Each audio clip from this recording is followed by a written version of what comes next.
Poder. En este vídeo vamos a hablar de poder y de la perspectiva del cambio radical de poder. Este vídeo forma parte de una serie en la que hablamos de poder y relaciones internacionales. Hablamos también de cambio radical de poder, el fin de la era del Homo sapiens, de procomún y de tecnología, de trabajo en equipo, de la perspectiva de las relaciones internacionales, y vamos a pasar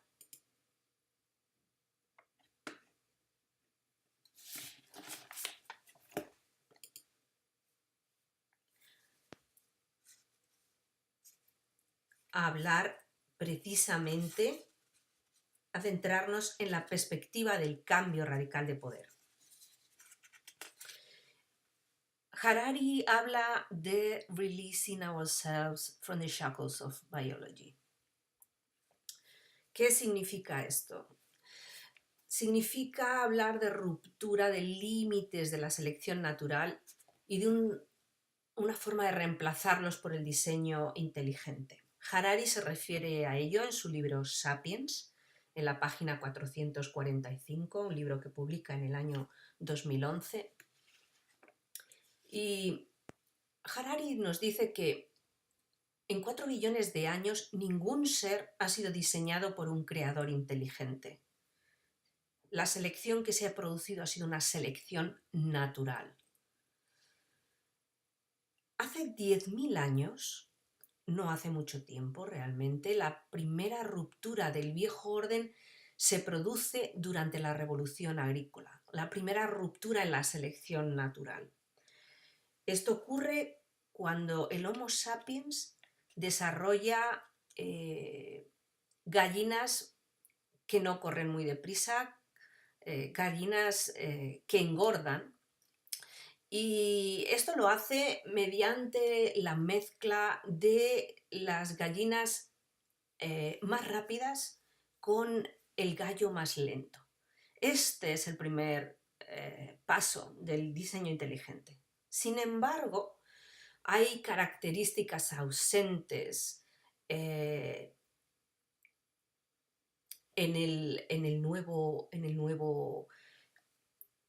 la nueva gallina o en el nuevo gallo. No, realmente no hay ninguna característica genética ausente que no estuviera ya antes en la antigua gallina o en el antiguo gallo, en el pájaro, en el gallo, en la gallina, que de forma inteligente diseña el Homo sapiens. ¿Qué ocurre? Pues que fundamentalmente hoy se está produciendo una caída de un régimen de 4 billones de años. En laboratorios de todo el mundo se está haciendo ingeniería de la vida, ingeniería de lo que Harari denomina living beings. ¿Qué consecuencias tiene esto? Unas consecuencias que son muy importantes. Este fin del régimen de 4 billones de años a través de la ingeniería de la vida tiene un ejemplo incluso en el mundo del arte, que como sabemos muchas veces se adelanta de forma marcada, de forma que deja una impronta avanzada sobre los cambios que se producen en una época. Un ejemplo es el conejo verde fluorescente, el llamado GFP Bunny, creado por Eduardo Kac, un brasileño que se denomina bioartista. Este trabajo de arte es un trabajo transgénico que se desarrolla con la creación de un conejo fluorescente de color verde, al que Eduardo Kac denomina Alba. Este proyecto genera un diálogo público muy importante y lo que Eduardo quiere es que se produzca una integración social del conejo, de este conejo que se diseña de forma, de forma inteligente, pero mezclando por primera vez en la historia genética de animales diferentes, ADNs diferentes. Lo que se hace es mezclar eh, combinadamente el ADN de un conejo con jellyfish y se produce este conejito que se pone de color verde fluorescente debajo de la luz azul. El trabajo de arte de Kak está basado en la creación de una nueva vida biológica. Kak explica que el trabajo transgénico de arte debe ser creado con un gran cuidado y con un gran respeto y compromiso por la naturaleza y por la vida que ha sido creada con anterioridad. La resonancia global de este proyecto de Eduardo Kak, el GFP Bunny, ha llevado a que Kak desarrolle una serie de trabajos en variedad de medios que incluyen pintura, fotografía, impresiones, pintura, escultura, animación y medios digitales. La ingeniería de la vida, como la mayor parte de las revoluciones hasta la fecha, es una revolución biológica. Este proceso debe ser comprendido desde una perspectiva, nos dice Harari, de una nueva era cósmica de billones de años, más que desde una perspectiva de milenios. En esta nueva era, la vida, nos dice Harari, will be ruled by intelligent design. Será dirigida por el diseño inteligente. Esto supone que hablemos de un fin del régimen de 4 billones de años de selección natural. Este fin del régimen de 4 billones de años puede ocurrir a través de la ingeniería biológica, bien con implante de gen o de genes que modifican de forma drástica un organismo, sus capacidades, sus necesidades, sus deseos, para hacer posible alguna idea preconcebida de tipo cultural. En el pasado tenemos un ejemplo de esto en la castración, pero ahora podemos llegar al nivel celular y al nivel nuclear, lo que lo hace distintivo. En segundo lugar, a través de la ingeniería de cyborgs, que combinan partes orgánicas e inorgánicas, también vemos un fin del régimen de 4 billones de años de selección natural. Y en tercer lugar, a través de la ingeniería de la vida orgánica. Hablemos de el fin del régimen de 4 billones de años de selección natural a través de la ingeniería biológica. Bueno, esto puede darse a través del implante de un gen o genes que modifican la forma de un organismo, capacidades, necesidades o deseos, como decíamos. En esta fotografía podemos ver uno de esos experimentos de laboratorio. Podemos hablar, nos diría Harari, de visiones apocalípticas, de biodictadores que clonen soldados audaces, sin miedo, y trabajadores muy obedientes. Esto estaría en el peor de nuestras pesadillas y se diferenciaría del caso que nos plantea el clásico 1984, esta novela en la que todos estamos de alguna manera vigilados por la tecnología. Aquí de lo que estaríamos hablando es de el fin del régimen de 4 billones de años de selección natural a través de la manipulación del ADN. También podríamos revivir líneas extintas de vida, como los neandertales. De hecho, en la Universidad de Harvard, el profesor George Church tiene fondos para trabajar en el denominado Neanderthal Genome Project. Él nos muestra que no podemos implantar ADN reconstruido de un neandertal en el óvulo de un sapiens. Pero que sí que vamos a poder hacerlo y de este modo produciríamos el primer niño neandertal en 30.000 años. De hecho, hay varias mujeres que ya se han prestado voluntarias como madres subrogadas para la mezcla de este ADN de Neandertal con el ADN mezclado de Sapiens. En segundo lugar, tendríamos un fin del régimen de 4 billones de años de selección natural a través de la ingeniería de cyborgs, que combina partes orgánicas e inorgánicas. En este sentido, es muy interesante el ejemplo del proyecto DARPA, que está desarrollando cyborgs con insectos, que son capaces de tomar nota y transmitir información a distancia. Harari nos habla en su libro Sapiens de 2011, en la página 453 de este proyecto. Tenemos expertos españoles que están trabajando sobre la selección natural, el fin de la selección natural y lo que significa experimentar con el ADN de humanos.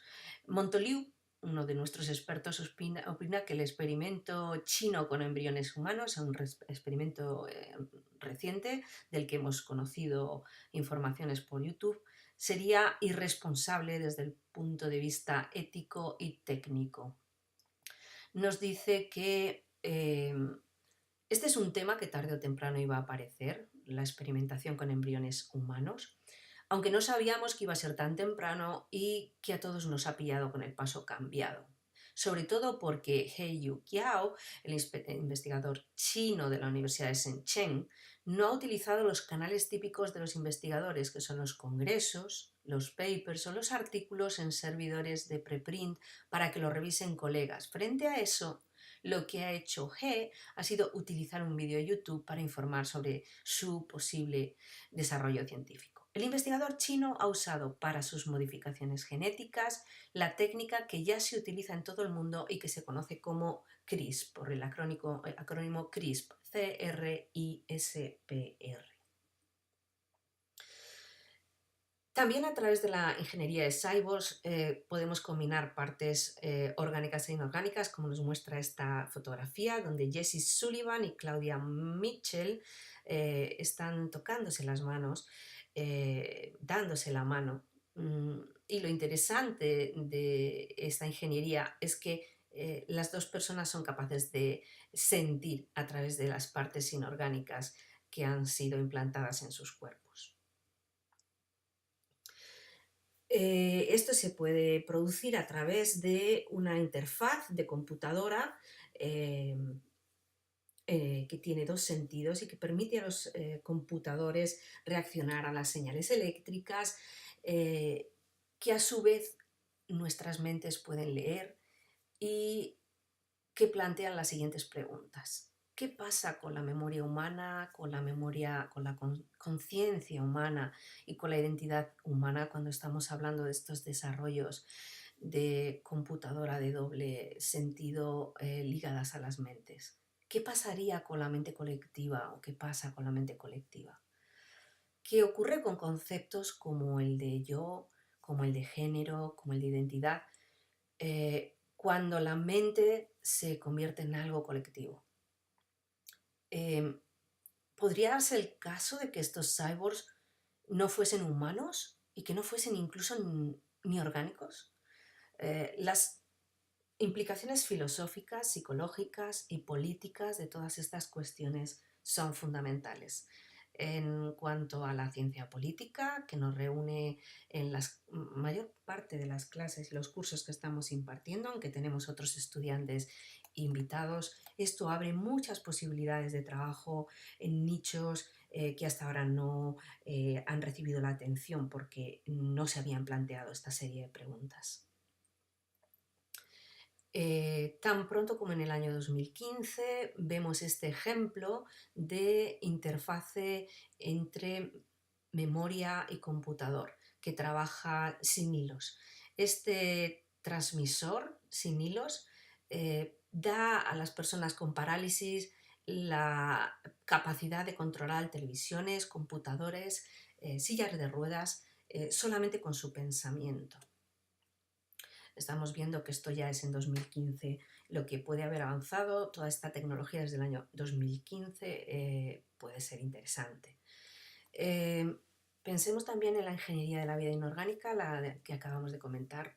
Aquí habría que pensar en ejemplos de robots policía que serían fruto de la ingeniería humana, programación de virus con mutaciones computarizadas en el ciberespacio, en fin, toda una serie de desarrollos ingenieriles de vidas inorgánicas que también nos plantean cuestiones filosóficas y éticas que antes no teníamos que plantearnos.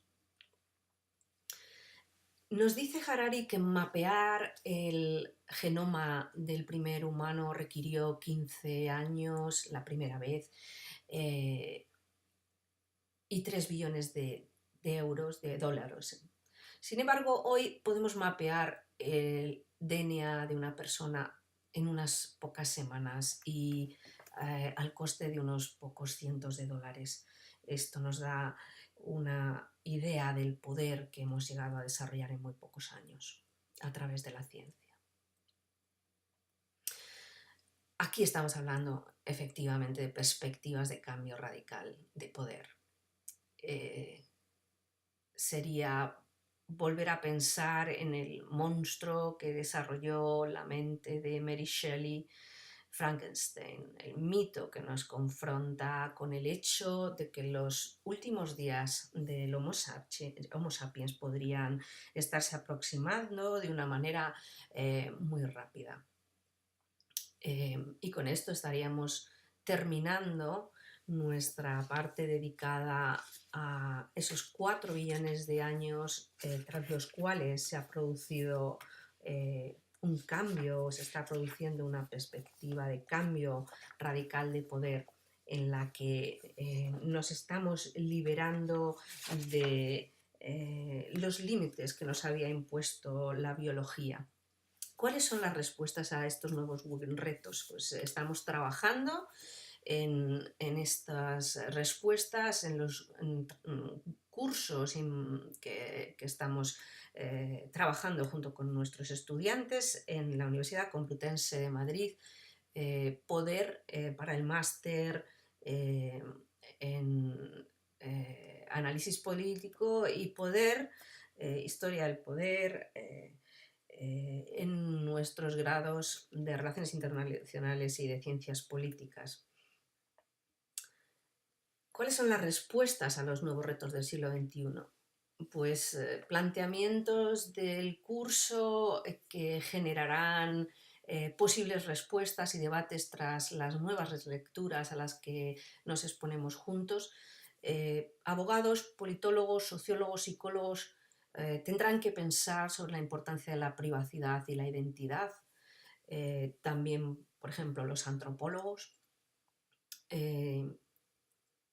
Los gobiernos, la sociedad civil tendrán que pensar sobre cuestiones como salud, igualdad, asociaciones deportivas, instituciones educativas, fondos de pensiones, mercados de trabajo, porque evidentemente los nuevos retos del siglo XXI son muy grandes y nos van a llevar a ver cuestiones que no habíamos visto antes.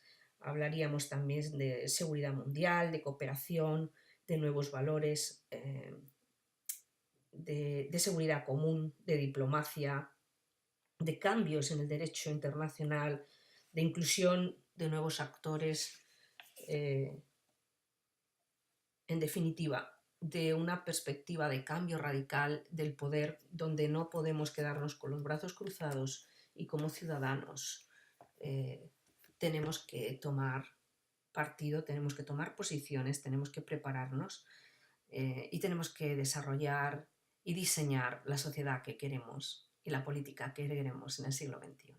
Muchas gracias por escuchar.